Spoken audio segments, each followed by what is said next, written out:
Hi friends, welcome back to my channel. ఈ రోజు మనం కొత్తగా ఓటర్ ఐడి ఎలా అప్లై చేసుకోవాలో తెలుసుకుందాం. సో అంతకంటే ముందు ఒక చిన్న రిక్వెస్ట్, మన ఛానల్ ని ఫస్ట్ టైం చూస్తున్నట్లయితే సబ్స్క్రైబ్ చేసుకోండి, అలాగే పక్కన ఉన్న బెల్ ఐకాన్ అయితే యాక్టివేట్ చేసుకోండి. ఎందుకంటే ఇలాంటి మంచి మంచి కంటెంట్ వీడియోస్ అయితే మన ఛానల్లో వస్తుంటాయి. ఇంకెందుకు ఆలస్యం, వీడియోలోకి అయితే వచ్చేయండి. సో మనకు first time voter ID apply చేసే వాళ్ళకి ఒక ఎలిజిబిలిటీ అయితే ఉంటుందన్నమాట. అదేంటంటే 18 years అయితే నిండి ఉండాలన్నమాట. ఓటర్ ఐడి ఎవరైతే అప్లై చేయాలి అని అనుకుంటున్నారో వాళ్ళకు, లేకపోయినా ఒక 1 or 2 months ఇంకా 18 years నిండడానికి ఉంది అని అనుకునే వాళ్ళు కూడా అయితే అప్లై అయితే చేయొచ్చు. సో ఇప్పుడైతే ఎలిజిబిలిటీ తెలుసుకున్నారు కదా.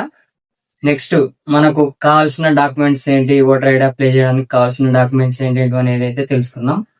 ఒకటి ఆధార్ కార్డ్, పాన్ కార్డ్ లేదా పాస్పోర్ట్, ఈ మూడిట్లో ఇంకా డ్రైవింగ్ లైసెన్స్ అలాంటివి అయితే ఉంటాయి అన్నమాట. దీంట్లో ఏదో ఒకటి ఉన్నా సరిపోతుంది. నేనైతే ఆధార్ కార్డుతోనే అప్లై చేశాను. సో దీనితో పాటుగా ఒక పాస్పోర్ట్ సైజ్ ఫోటో, ఎవరైతే అప్లై చేయాలనుకుంటున్నారో వాళ్ళది పాస్పోర్ట్ సైజ్ ఫోటో అయితే ఉండాలన్నమాట. ఇవన్నీ ఫోన్ లో అయినా లేకపోతే మన మామూలుగా బయట ఉన్న మనం ఫోన్ లో నుంచి క్లిక్ చేసి అయితే ఫోటోలు అప్లోడ్ అయితే చేయొచ్చు. ఇంకెందుకు ఆలస్యం, స్టెప్ బై స్టెప్ ప్రాసెస్ గురించి అయితే తెలుసుకుందాం, వచ్చేయండి. ఇప్పుడు ఫోన్ అయితే రొటేట్ చేసుకోండి. రొటేట్ చేసుకున్న తర్వాత మన ఫోన్లో ప్లే స్టోర్ అయితే యాప్ ఓపెన్ చేయండి. ఓపెన్ చేసిన తర్వాత ఇక్కడ సెర్చ్ బాక్స్ దగ్గర సెర్చ్లో మనం ఓటర్ హెల్ప్ లైన్ అని అయితే టైప్ చేసుకోవాలి.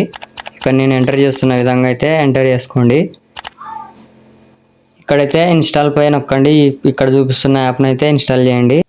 ఇన్స్టాల్ చేసుకున్న తర్వాత అయితే ఓపెన్ చేయండి. ఓపెన్ పై క్లిక్ చేసిన తర్వాత ఇలాగైతే ఓపెన్ అవుతుంది. ఓపెన్ అయిన తర్వాత మీ మొబైల్ నెంబర్తో రిజిస్టర్ అయితే అవ్వాలి. నేనైతే రిజిస్టర్ అయ్యి ఓటీపీ పై క్లిక్ చేశాను, ఎంటర్ చేశాను. ఇక్కడైతే లాగిన్ అయిపోయిన తర్వాత ఓటర్ రిజిస్ట్రేషన్ పై క్లిక్ చేస్తే మళ్ళీ ఇక్కడ న్యూ ఓటర్ రిజిస్ట్రేషన్ అని వస్తుంది, దానిపై క్లిక్ చేయండి. క్లిక్ చేసిన తర్వాత ఇలాగైతే ఓపెన్ అవుతుంది. మీకు ఏ లాంగ్వేజ్లో కావాలనుకుంటే ఆ లాంగ్వేజ్ అయితే సెలెక్ట్ చేసుకోండి. ఇక్కడ నేను తెలుగు పెట్టి మళ్ళీ ఇంగ్లీష్ అయితే సెలెక్ట్ చేస్తున్నాను, నాకు ఇంగ్లీష్లో అయితే బాగా వస్తుందని. సో ఇంగ్లీష్ సెలెక్ట్ చేసుకున్న తర్వాత ఇక్కడ మన స్టేట్ అయితే ఎంటర్ చేసుకోవాలి. తర్వాత డిస్టిక్, మీ డిస్టిక్ ఏదైతే అది చేసుకోండి. తర్వాత ఇక్కడ మన కాన్స్టిట్యున్సీ అయితే సెలెక్ట్ చేసుకోవాలన్నమాట. ఇక్కడ మీది ఏదైతే అది చేసుకోండి. ఇక్కడ మళ్ళీ నెక్స్ట్ స్టెప్ పై క్లిక్ చేస్తే ఫస్ట్ నేమ్ అడుగుతుంది, ఆధార్లో ఎలా ఉంటే అలా ఇచ్చేసేయండి. ఇక్కడ తెలుగులో కూడా వస్తుంది. మళ్ళీ సెకండ్ ష్యూర్ నేమ్ అని వస్తుంది. ఇంటి పేరు ఫస్ట్, తర్వాత మనది లాస్ట్ పేరు. ఇక్కడ ఫోటో అయితే అప్లోడ్ చేయాల్సి ఉంటుందన్నమాట. ఇది ఫోటో అయితే 2 MB దాటకూడదు అనమాట. ఇక్కడ నేను ఎలా చేస్తున్నానో అలాగైతే చేయండి. ఇక్కడ మళ్ళీ నెక్స్ట్ వచ్చితే ఇక్కడ రిలేషన్షిప్ అని అడుగుతుంది. ఇక్కడ ఫాదర్ అయితే ఫాదర్, ఎవరైతే వాళ్ళది ఇచ్చేయండి. ఇచ్చేసిన తర్వాత ఇక్కడ మళ్ళీ మొబైల్ నెంబర్ అడుగుతుంది, మొబైల్ నెంబర్ ఇచ్చేయండి. ఈమెయిల్ ఇవ్వాలనుకుంటే కూడా ఇవ్వచ్చు. తర్వాత అయితే నెక్స్ట్ పై క్లిక్ చేయండి. క్లిక్ చేస్తే ఆధార్ నెంబరు ఇక్కడైతే ఎంటర్ చేసి మళ్ళీ నెక్స్ట్ అని వస్తాయి. వచ్చిన తర్వాత ఇక్కడ జెండర్ అడుగుతుంది, మేల్ అయితే మేల్, ఫీమేల్ అయితే ఫీమేల్ ఇచ్చి date of birth, next date of birth అయితే సెలెక్ట్ చేసుకోండి, నేను ఎగ్జాంపుల్గా పెట్టాను. ఇక్కడ మళ్ళీ డాక్యుమెంట్ ప్రూఫ్ అడుగుతుంది. ఆధార్ కార్డులో అయినా, మీకు డ్రైవింగ్ లైసెన్స్లో అయినా, 10th మార్క్ లిస్ట్లో అయినా ఉంటుంది. సో ఏదో ఒకటి అయితే అప్లోడ్ అయితే చేయండి. ఇది కూడా సేమ్ 2 MB అయితే దాటకూడదు. నేనైతే ఆధార్ కార్డుతో అప్లోడ్ చేస్తున్నాను. ఇక్కడ నెక్స్ట్ పై క్లిక్ చేద్దాం. మళ్ళీ ఇక్కడ హౌస్ నెంబర్ అడుగుతుంది, హౌస్ నెంబర్ మీది ఏదైతే అది ఇచ్చేయండి. ఇచ్చిన తర్వాత ఏరియా కూడా అడుగుతుంది, ఏరియా కూడా ఇచ్చేయండి, మీ ఆధార్లో ఎలా ఉంటే అలాగా. విలేజ్ అడుగుతుంది, విలేజ్ కూడా ఇచ్చేయండి. పోస్ట్ కోడ్ అడుగుతుంది, అది కూడా సేమ్ యాజ్ ఇట్ ఈజ్, మీది ఏది ఉంటే అది ఇచ్చేయండి. ఇక్కడ మండల్ అడుగుతుంది, మీ మండల్, డిస్టిక్ ఆంధ్రప్రదేశ్ అదంతా అదే వస్తుందన్నమాట. ఇక్కడ మళ్ళీ డాక్యుమెంట్ ప్రూఫ్ దగ్గర అడ్రస్ ప్రూఫ్కి ఆధార్ కార్డు ఇచ్చాను నేనైతే, మీరు కూడా ఆధార్ వేయండి. ఇవన్నీ కూడా 2 MB లోపు ఉండాలి. నెక్స్ట్ పై క్లిక్ చేసి ఇక్కడ డిసేబిలిటీ అడుగుతుంది అనమాట. మీకు ఏ డిసేబిలిటీ ఉంటే అది దాన్ని అయితే సెలెక్ట్ చేసుకోవాలి. ఇక్కడ సెలెక్ట్ చేసుకున్న తర్వాత ఇక్కడ కింద పర్సెంటేజ్ అని కూడా చూపిస్తుంది కదా, పర్సెంటేజ్లో మీకు ఎంత % డిసేబిలిటీ ఉంది అనేది కూడా ఎంటర్ చేసుకోవాలి.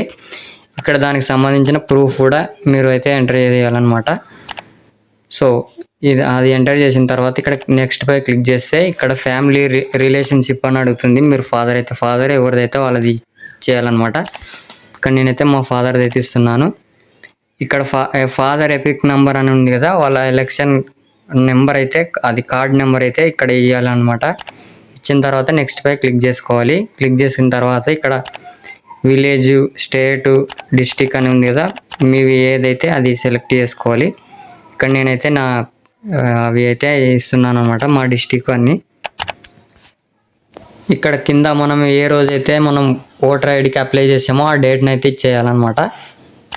సో ఇచ్చేసిన తర్వాత నెక్స్ట్ ఇక్కడ కింద ప్లేస్ అయితే మీరు ఎక్కడి నుంచి చేస్తున్నారు ఎపిక్ ఓటర్ ఐడి అనేది ఇచ్చేయాలి ప్లేస్ని.